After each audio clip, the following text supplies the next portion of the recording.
Bem, no último vídeo exploramos estes três autores e agora vamos explorar um pouco mais no sistema de signos e temas de sentido e de referência. Vamos então começar com a linguística e a abordagem funcional da linguagem.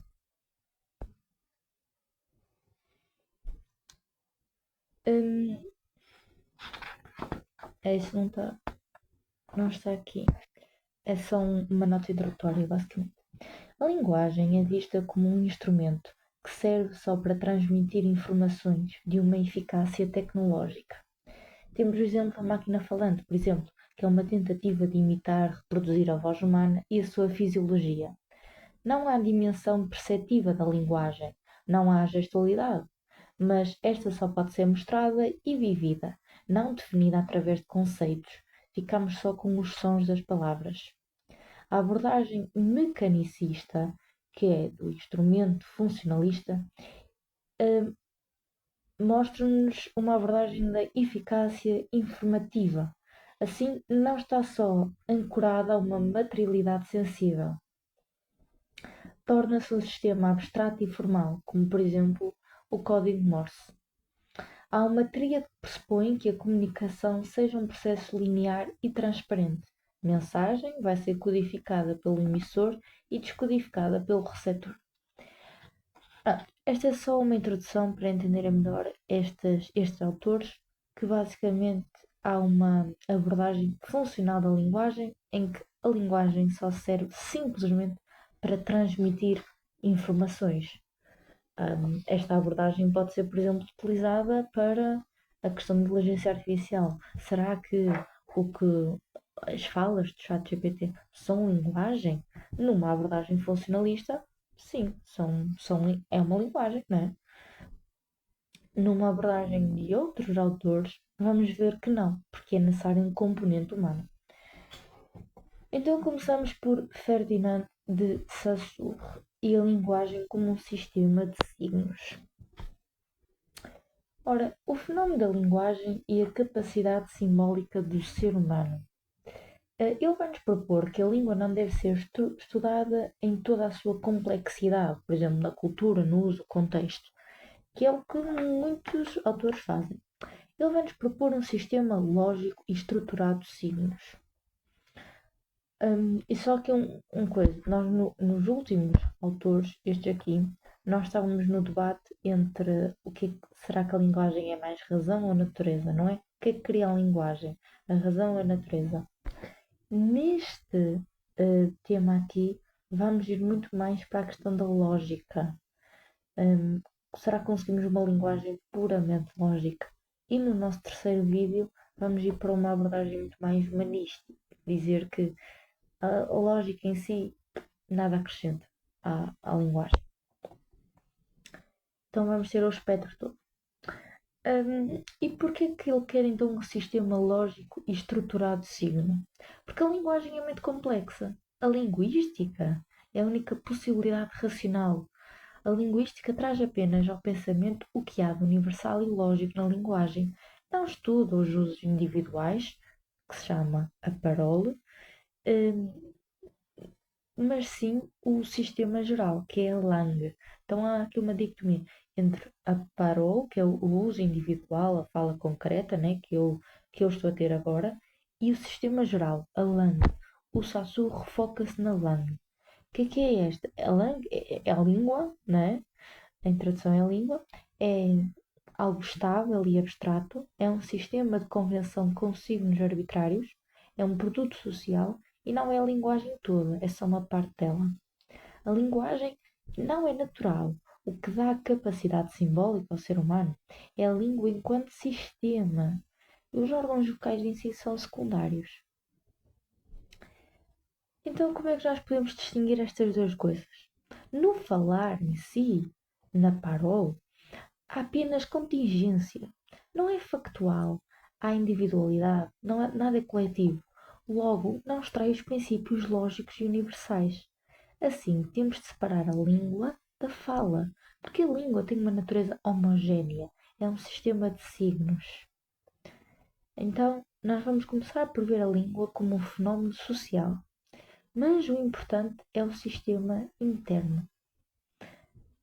E então ele faz uma distinção entre duas disciplinas. A linguística estuda só os signos da língua, já a semiologia estuda todos os signos, ok? Não só da língua. A linguística interna. Para realizar esta separação que nós falamos, a linguística deve estudar a língua como um sistema interno, não as situações reais da fala. Deve estudar as regras, a estrutura e não deve estudar o contexto social nem o contexto histórico. E por isso o Ferdinando vai nos dar uma analogia com um jogo de xadrez. O jogo é um sistema de regras, não importa quem joga, a parole, mas a relação entre peças, a langue.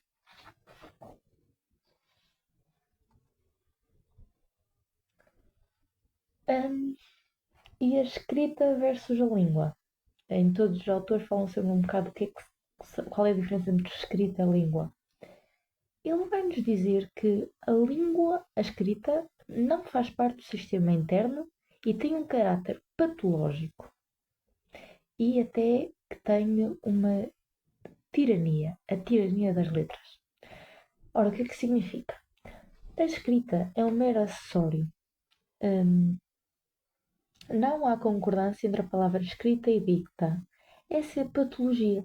A escrita não representa fielmente a língua. Há uma tirania das letras, pois a ortografia manda mais do que o som real. Por exemplo, nós escrevemos exame com X, mas lemos com um Z, exame. Não lemos Ixame, sei lá, não sei. Entendem? A ortografia manda mais do que o som real.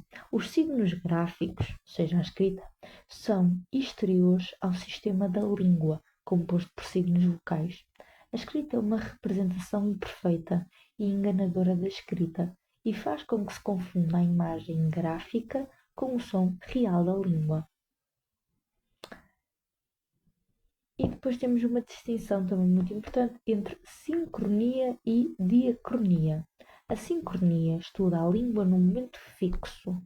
A solidariedade sincrónica é o sistema de equilíbrio da língua num dado momento.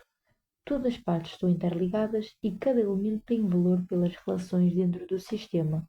O tempo é suspenso e representa a posição atual das tais peças de xadrez.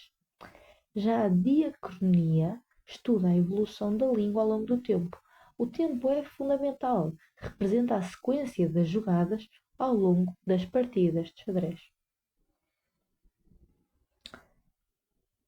E acho que é o último ponto deste autor, estamos quase, o signo linguístico.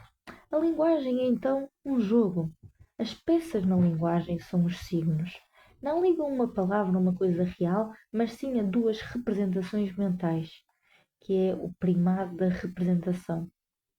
Quais são estas duas representações mentais? A imagem e o conceito. A imagem acústica é a impressão mental do som.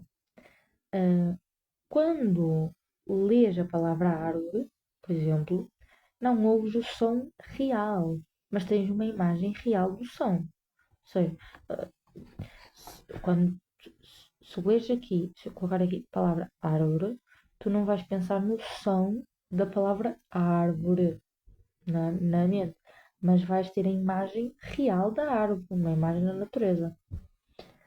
Assim, o signo une uma imagem mental, o significante, a um conceito mental, o significado. O que é isto do significante e do significado?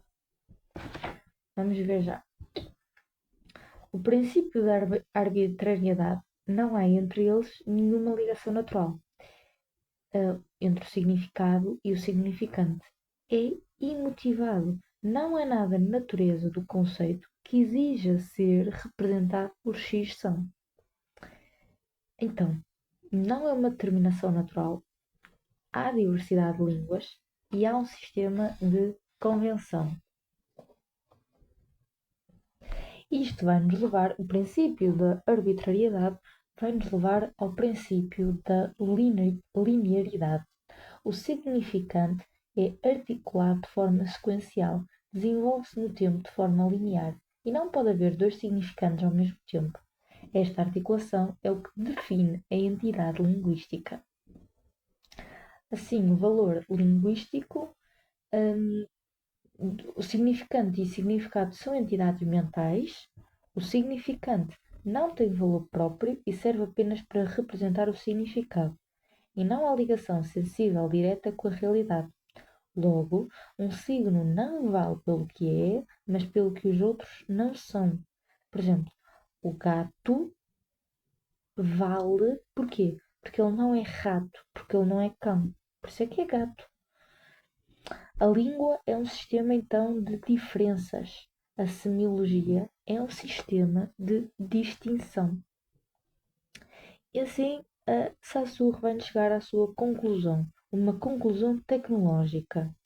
A língua funciona independentemente do sujeito. Não depende de emoções, intenções, contexto, etc. É um sistema automático de regras. Teoricamente, uma máquina também consegue ter. Então, Saussure iria nos dizer que o ChatGPT consegue ter perfeitamente a mesma língua que nós. E agora chegamos ao nosso terceiro ponto, que é a discussão dos temas do sentido e da referência. Fresh, Russell, Strawson e Wittgenstein. Iniciando por Frege. Ele é da filosofia analítica e disseminou o pensamento lógico. Se não sabem onde é que surgiu a filosofia lógica, Frege é quem devem culpar. A sua concepção da linguagem é marcada pela matemática e pelo princípio do contexto. A matemática vai conceber a linguagem segundo os conceitos matemáticos e lógicos. O princípio dos contextos é um método que cria separação clara entre o domínio psicológico e lógico, entre o sujeito e o objetivo. Esta separação vai surgir a partir do contexto proposicional. A escrita de conceitos, novamente, o que significa a escrita? Não é a diferença entre escrita e fala. A escrita dos conceitos ou a escrita conceitual, depende de como querem escrever, considera a linguagem natural totalmente inadequada para expressar as dimensões lógicas do pensamento. Então, o Frege vai nos dizer que a fala é inadequada, não tem todo o poder que a escrita tem. E ele vai-nos propor uma escrita artificial, criada no laboratório do matemático e do lógico. E esta escrita, esta sim, vai ser transparente, ou seja, vai tornar visível a lógica das proposições. Assim, ele vai começar a escrever proposições em formas simbólicas, a representar relações lógicas com sinais próprios e uma tentativa de eliminar a ambiguidade da linguagem comum. Por isso, é ele que vai-nos criar estas tabelas da verdade e assim de secundário. Surge o primado do pensamento sobre a expressão. As palavras podem ser ambíguas, confusas ou até enganar, mas o pensamento lógico, verdadeiro mantém-se claro e objetivo. O pensamento tem primado sobre a expressão linguística, porque é o conteúdo objetivo e intersubjetivo que deve orientar a linguagem e não o inverso. A lógica dedutiva identifica as articulações inferenciais, ou seja, mostra percursos da verdade lógica, das premissas às conclusões, e, se não houver premissas e conclusões, não haverá verdade lógica. Na identificação, a escrita é o único meio possível para expressar dimensões lógicas de pensamento. Há duas expressões ou sentidos diferentes que podem referir-se ao mesmo objeto, ser o mesmo referente. e julgar pode ser entendido como um avanço de um pensamento para o seu valor de verdade. Há três conceitos-chave em Frege: referência, sentido e representação. A referência é o objeto real no mundo, aquilo que o nome aponta. O sentido é o modo de apresentação desse objeto. E a representação é o conteúdo subjetivo e psicológico que cada sujeito associa ao nome. Assim, o nome próprio tem sentido e tem uma referência, mas é o sentido que identifica a referência, não o contrário. O valor cognitivo de uma frase diz respeito à informação que ela veicula, ao que aprendemos quando a compreendemos. O valor de verdade diz respeito ao facto de que a frase pode ser verdadeira ou falsa. Contudo, na linguagem poética, o sentido não tem referência, mas não importa, pois este não está submetido ao critério da verdade, mas sim ao domínio pela procura das representações subjetivas. Já Russell vai elogiar Frege pela exclusão dos elementos psicológicos do raciocínio formal. É o que eu vos digo. Este segundo vídeo é muito sobre a questão da lógica, implementar a lógica na linguagem. E ele vai desenvolver a teoria das descrições devido à distinção do sentido e da referência. Porquê? Porque o pensamento lógico tem de ser sempre pensado em corresponder com a estrutura da realidade. Isto implica necessariamente estruturas ontológicas e também condições de conhecimento, que é a epistemologia. Então ele vai-nos dar dois conceitos importantes: referir e denotar. São operações lógicas distintas. Um nome próprio e genuíno refere-se diretamente a um objeto e assim vai estabelecer uma ligação lógica imediata com a realidade. Já uma descrição, pelo contrário, denota, descreve as condições que um objeto deve satisfazer para ser o referente da expressão. Então, não quer que ele não quer um processo puramente semântico como Frege, mas sim estabelecer uma ligação lógica direta entre a linguagem e o mundo. Há duas formas fundamentais de conhecer: por contacto e por descrição. Por contacto é um conhecimento empírico, direto, imediato, empirista, resultante do conteúdo perceptivo com o objeto. Por descrição é mediada por descrição, não é? E conhecemos através das suas propriedades descritas. É isso. O Vassal é mais pequenino. Agora vamos para Straussen, também é pequenino. A questão central dele vai ser como nos referimos através da linguagem ao mundo. Ele vai propor três distinções: frase, uso e proferimento. A frase ou expressão é enquanto a entidade linguística abstrata frase ou expressão enquanto entidade linguística abstrata é um tipo de enunciado. O uso da frase, em determinados contextos, refere-se a entidades diferentes. E o proferimento é um ato concreto e singular de enunciar a frase no momento e situação específica. Assim, o uso é o que dita a referência. Só no contexto do uso descobriremos o valor da verdade.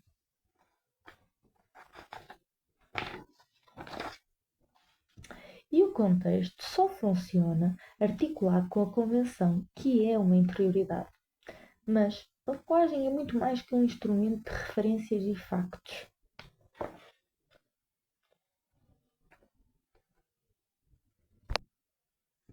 E depois temos o Wittgenstein, que vai aparecer depois a seguir. Ele agora vai-nos dizer umas coisas e daqui a um bocado, acho que no terceiro vídeo, ele vai aparecer novamente a dizer que ele na verdade estava errado. Então, Wittgenstein, no Tractus Logico-Philosophicus, para ele, uma grande parte das questões filosóficas resulta de uma má compreensão provocada pela linguagem. Ele então vai reformular o pensamento a partir de uma concepção lógico-positivista da linguagem. O que não é consistente ou contingente pertence ao domínio do que não pode ser dito e apenas mostrado. O mundo, então, é a totalidade dos factos, não das coisas. Os estados das coisas são combinações ou conexões entre objetos. Os factos são o estado das coisas que efetivamente se verificam. Assim, vemos tudo através da lógica. A linguagem, do ponto de vista proposicional, é, é que a correspondência não é entre proposições, mas entre proposição e realidade. E aqui vem o conceito-chave que é a teoria das imagens. A teoria das imagens é um modelo de realidade que representa objetos exteriores. Pode-o representar correta ou incorretamente. É uma forma de realidade. Esta teoria das imagens vai preservar a ideia de transparência e da projeção. Para estabelecer um valor de verdade, temos de a comparar com a realidade. A proposição vai mostrar a forma lógica da realidade. Acho que disse isto aqui de três formas diferentes, mas isto é mais fácil do que parece. E estão a fazer uma distinção importante entre dizer e mostrar. O dizer vai implicar uma redução de compor o mundo em factos, numa operação analítica e restritiva. O mostrar implica expansão, apresenta-se sem declarar explicitamente. Quando algo não pode ser dito de forma consistente, devemos permanecer em silêncio. Os limites da minha linguagem significam os limites do meu mundo. Então, o ponto-chave de Wittgenstein vai dizer: se não consegues dizer, apenas mostra. É a gestualidade. E esta gestualidade, depois está aqui algumas conexões, por exemplo, a gestualidade foi-nos falada aqui por Herder, acho eu. Ah, não. Rousseau também falava da gestualidade.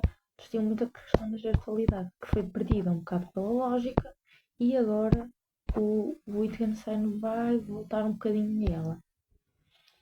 Aqui temos uma síntese dos sentidos de referência dos nossos 5 autores, que depois podem parar aqui e ver.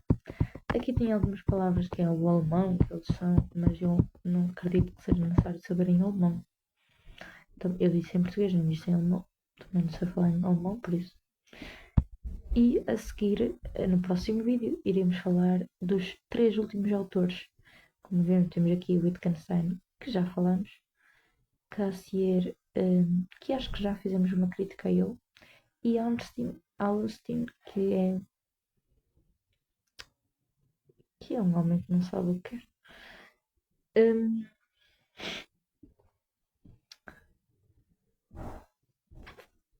E é isso.